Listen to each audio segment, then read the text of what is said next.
Welcome to ఓహో talkies. ప్రధానంగా తెలంగాణ కాంగ్రెస్ అధికార పార్టీలో మంత్రివర్గ విస్తరణ పైన విస్తృతంగా చర్చ జరుగుతూ ఉంది. ఎమ్మెల్సీ ఎన్నికలు ఎమ్మెల్సీకి సంబంధించిన కాంగ్రెస్ సంబంధించిన ముగ్గురు అభ్యర్థుల బెర్త్ కూడా దాదాపు ఖరారైపోయింది. ఇక కాంగ్రెస్ పార్టీలో ఎవరికి మంత్రి పదవి దక్కనుంది అన్న చర్చ అయితే ప్రధానంగా జరుగుతూ ఉంది. ఈ మంత్రివర్గ విస్తరణలో ఎవరికి క్యాబినెట్లో చోటు దక్కనుంది అన్న చర్చ అయితే జరుగుతూ ఉంది. ఎమ్మెల్యే కోట ఎమ్మెల్సీ అభ్యర్థులుగా దాదాపు వారి స్థానాన్ని కైవసం చేసుకున్న విజయశాంతి, అద్దంకి దయాకర్లు వారి పేర్లు కూడా ప్రస్తుతం వినిపిస్తూ ఉన్నాయి. వారికి ఈ మంత్రివర్గ విస్తరణలో అవకాశం దక్కే అవకాశాలు కనబడుతూ ఉన్నాయి. అదేవిధంగా నల్గొండ జిల్లాకు చెందిన కోమటిరెడ్డి రాజగోపాల్ రెడ్డికి కూడా మంత్రి పదవి అవకాశం వచ్చే ఛాన్స్ ఉందని, అయితే ఒకవేళ కోమటిరెడ్డి రాజగోపాల్ రెడ్డికి క్యాబినెట్లో అవకాశం కల్పిస్తే మంత్రిగా ఉన్న కోమటిరెడ్డి వెంకటరెడ్డిని పక్కన పెట్టి రాజగోపాల్ రెడ్డికి మంత్రి పదవి కట్టబెడతారని గతంలో కూడా నల్గొండ జిల్లాకు చెందిన మంత్రి పదవి విషయంలోనే కాంగ్రెస్ పార్టీ ఫార్ములాను అప్లై చేసిందని, అమలు చేసిందని వార్తలు వినబడతా ఉన్నాయి.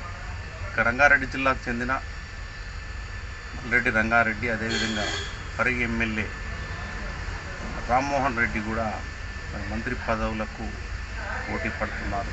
అదేవిధంగా మైనార్టీ కోటా కింద షబ్బీర్ అలీ, అదేవిధంగా అమీర్ అలీ ఖాన్, అదేవిధంగా ఇద్దరు నేతలు కూడా ప్రయత్నం చేస్తున్నారని వార్తలు వినబడుతున్నాయి. ఎస్సీ కోటా కింద అయితే అద్దంకి దయాకర్కు దాదాపు క్యాబినెట్లో బెర్త్ ఖరారైందని సమాచారం.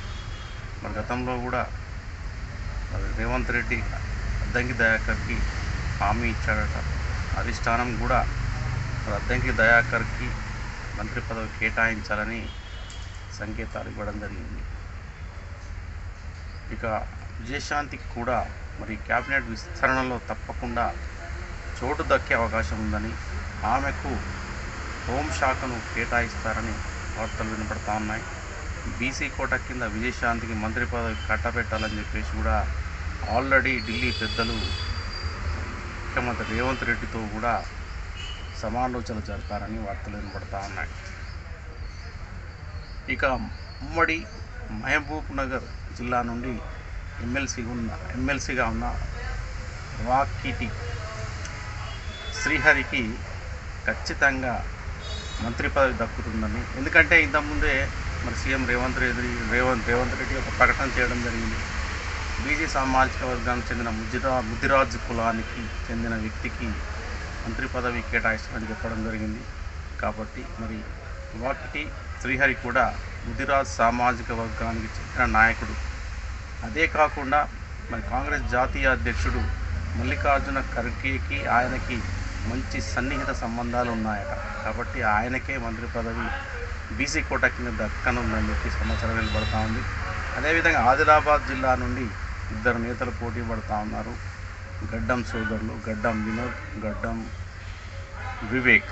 అయితే ఈ ఇద్దరిలో కూడా ఎవరికొకరికి వచ్చే అవకాశం ఉందని వార్తలు వినబడుతున్నాయి. ఆల్రెడీ ఎస్సీ కోటా కింద అద్దంకి దయాకర్కి మంత్రి పదవి వచ్చే అవకాశం ఉంది కాబట్టి మరి వీరికి వస్తుందా లేదా అన్న అనుమానాలు కూడా వ్యక్తమవుతూ ఉన్నాయి.